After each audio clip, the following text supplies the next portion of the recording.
Okay, it is Friday Flowers. How are you? I got so many compliments on my hair last week. I'm going with it again. I kind of like it curly. It's much easier to do than straightening it out. Yes, this is my natural curl. When I was a kid, I used to get permanents, and I'm not sure why, because my hair was so curly. But anyway, today I want to do a bouquet. I'm going to do a simple bouquet. I went back to Trader Joe's, and they have about the same flowers as last time. I think we're in this orange spree until holiday is over. So, you know what I think I'll do? Since I didn't get too many. It's so busy here in Palm Springs. But I have a bouquet that I did a couple weeks ago. And all I did was stick these green ones in this little thing. And it turned out so cute. So I'm going to use this again. These have to be thrown out. So I'm just going to pull them out, and I'm going to reutilize the little pot with the foam in it. Okay, and I'm just going to start working, and I want to talk. All right, so if I don't tell you what flowers they are, they're pretty much the same flowers that I've had because that's what's in season. So, will that work? A little boutonniere.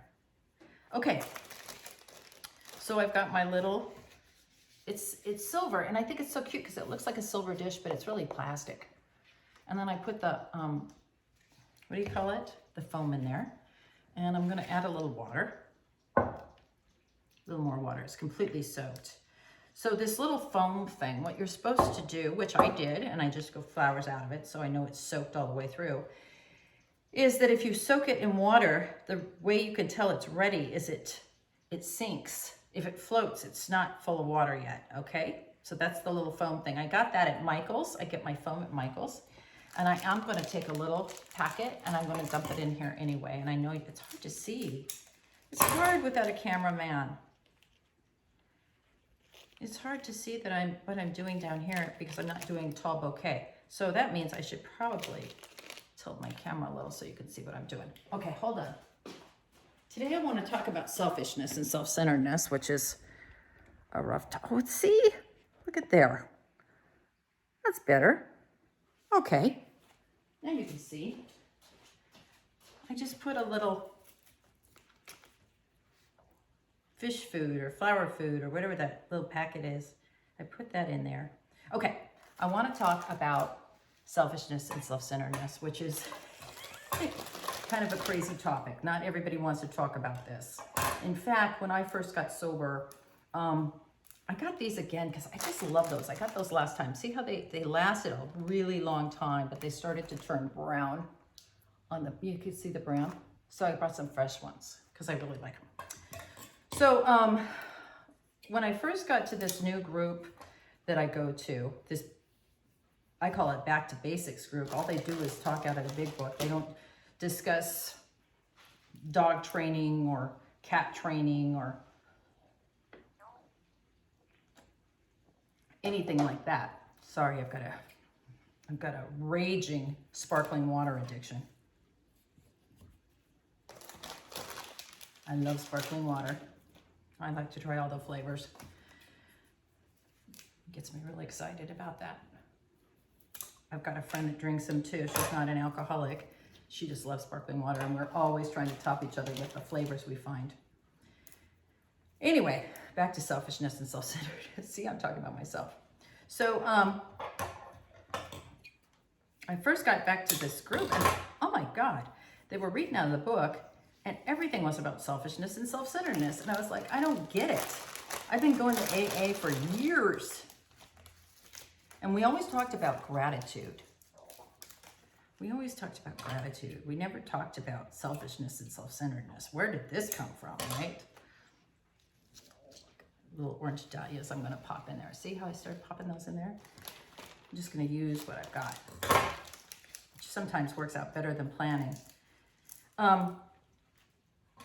So they were talking about selfish and self-centeredness, and I kept thinking, oh my God, who are they talking about? That poor sap, right? And in the book it says, selfishness, this is our problem. This we find is our problem. And I'm like, I'm the most giving person there is. Like, I don't know who you're talking about, because I am like, when I'm really drunk and loaded, I'm like, buy the homeless guy a hamburger. That was my idea of being selfless, right? And I didn't really know what they meant by selfishness and self-centeredness. Did not know. Oh, I've got, you know, it's so easy when you have a story to go behind it. Oh, these look terrible. Here's some mums. I don't think so. I don't think we can use those. I have more dahlias though. I love the dahlias this year. The orange ones are the only ones worth a stick. The pink ones look like someone run over them with a truck. They must not be a party. So, I didn't know. And this woman said, oh, you know, every morning and every night when you do your meditation, your pages 86, 87, and 88 out of the big book, which I talk about all the time. And I do them today, morning and night, every time, every day. And she says, you know, when you do those, you might want to ask God to show you the levels of selfishness and dishonesty that you cannot seem to see in yourself. I was like, wow. What are you talking about, right? What are you talking about? I didn't get it. I thought, I think I've been insulted, but I wasn't sure. So I did what she said, because I really wanted to know what she was talking about. So when I first got sober, here's the first time I really understood, right?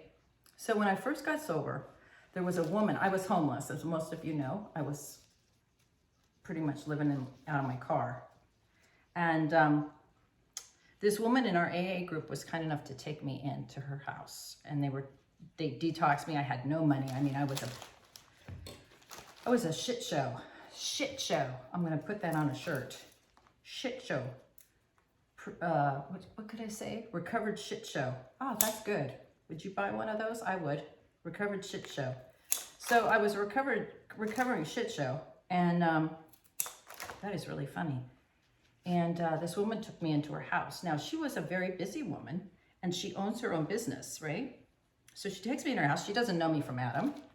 And she takes me in her house, and she lets me go to meetings with her. She's buying my cigarettes because, you know, I didn't have any money. I don't know how I ever afforded cigarettes when I was homeless.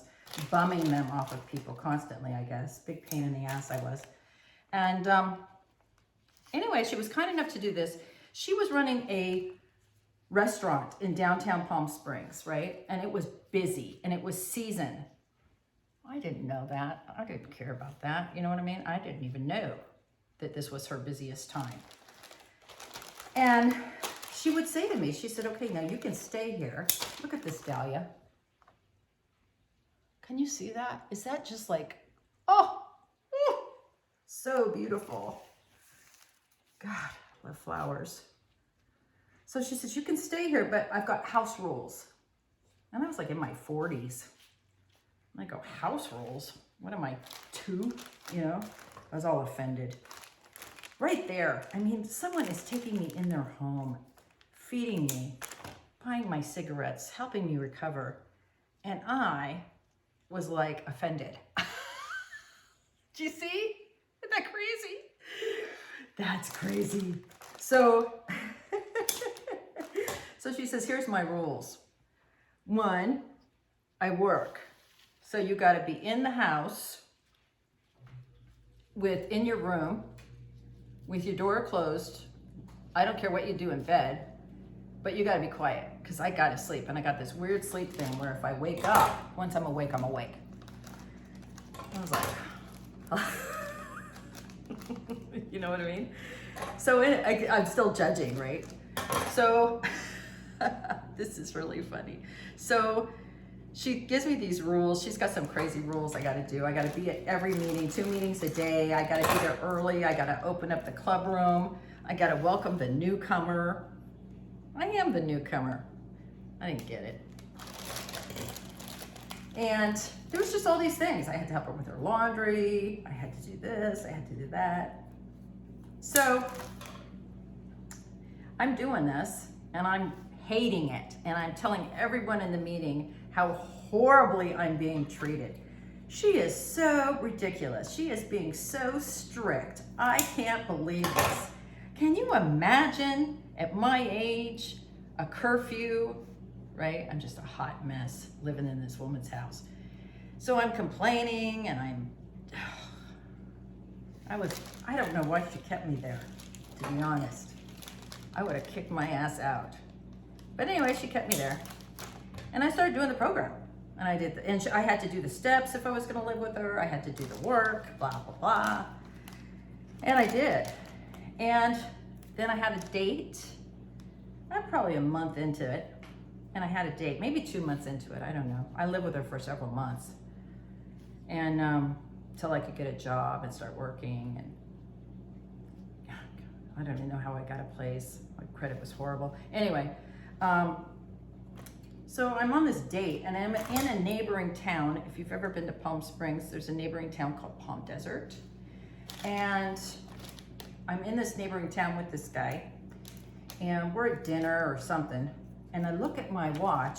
Remember, I was supposed to be in the house like at 9 o'clock with the door closed and I'm supposed to be quiet. And I go, oh my God, look at the time.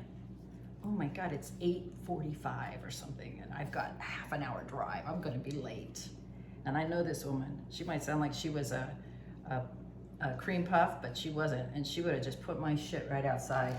That's probably why I'm like that, because it's the only thing that helped me.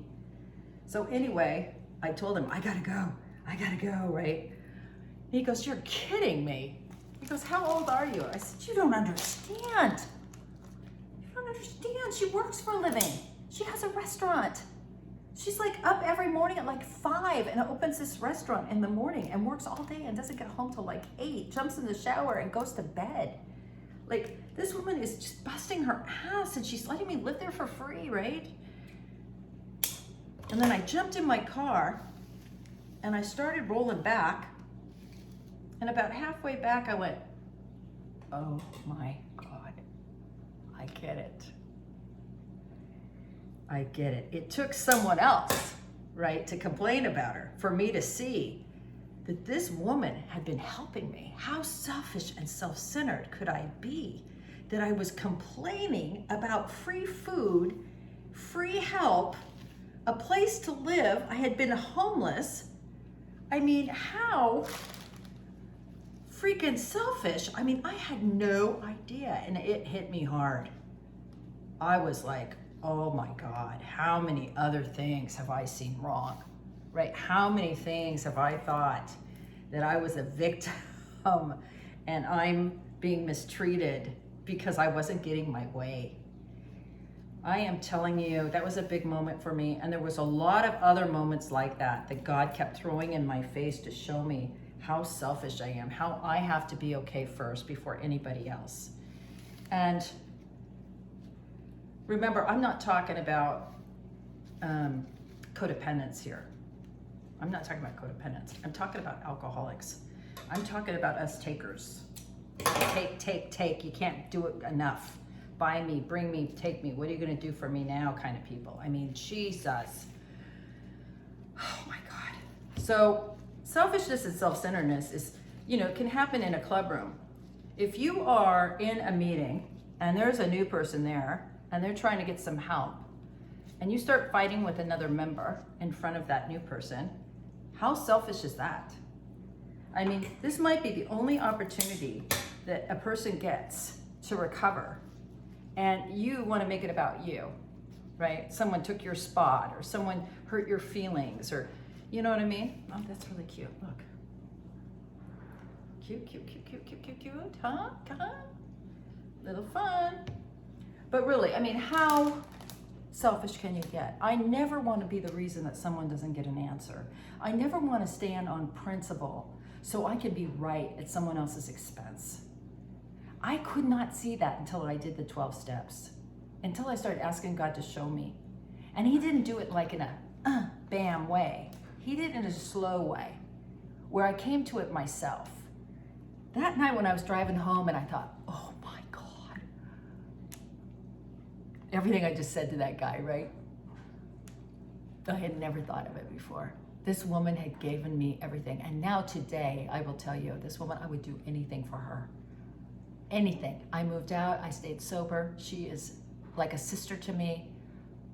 I would do anything for her. Every time we talk or I leave her presence, I say, if there's anything you need, let me know. If there's anything you need, let me know. And she does. Because that is what this is about. Service, selflessness, getting out of my own way. And when I can do that, there's a level of purpose in my life. There's a level of love and tolerance in my life that I cannot reach, right? And that to me is God. So if you're worried about God, you know, God comes in a bunch of different ways. God comes to me in flowers. God comes to me through people. God comes to me through my own jabbering and complaining, right? If I'm going to meetings and I'm listening to new information, it's amazing what will happen. Amazing! So I hope you got something out of that story. Think about it for a little bit. Maybe you should add to your prayer, God, please show me the levels of selfishness that I cannot see in myself. Because a lot of times, if you are one of the people that's watching and you do suffer from codependency, ask God for that. Ask him to show you how much are you really doing for someone else, or how much are you doing for them because you don't want to be sad. You don't want to feel pain, right? You don't want to be inconvenienced. You don't want people to know, whatever it is in your life. Really take a look at that. How much really is this about you? Right? Because once you really realize that this disease is about the person that has it, right? And you have to take care of yourself, there's a freedom that you cannot pay for. And the same when you have the disease. When you finally realize what the hell is wrong with you, that it's you, then you can do something about it. Because if it's everybody else, there's nothing you can do about the other people. You can only change yourself. So I hope you got something out of that today, besides a beautiful bouquet. Very nice. I love you all. See you next week. Bye.